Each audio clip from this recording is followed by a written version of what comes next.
Dễ lọt cái ồ. Tôn tàu thì tia liều. Tôn tàu tia. Rung có của nó ơi. Tôi bây giờ dễ đó, muốn dễ đó, tao nói thiệt. Nó ơi.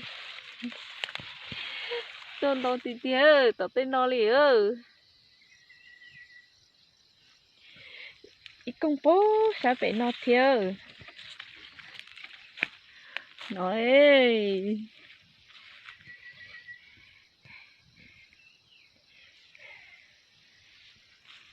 Tôi nhớ lần đầu ơi, tôi bây giờ dễ ơi.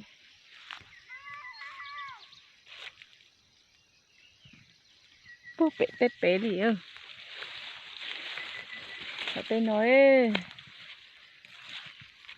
Đó. Bể nó liều.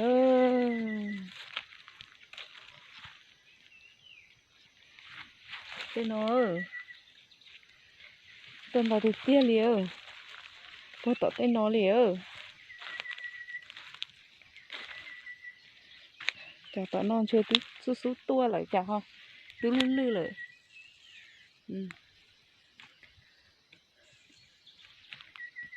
Tên nó thì tia.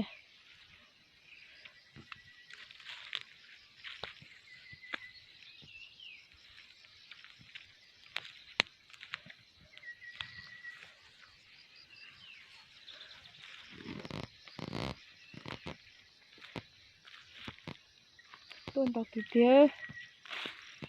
Chả chỉ tôi bỏ thấu cô lúc xưa lô.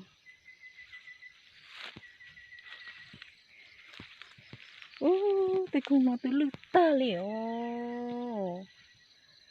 Cô xí tê tê. Giờ nó yên dễ xứ tôi xí mà. Chỉ bao giờ chính cho. Chỉ tôn chỉ ấy. Tôi lư ta ấy.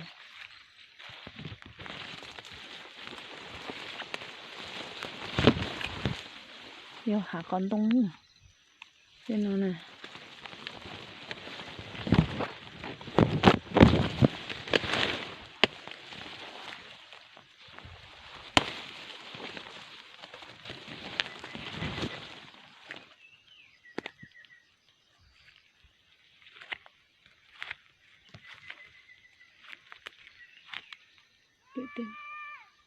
Bị tên nó ho chỉ tuổi.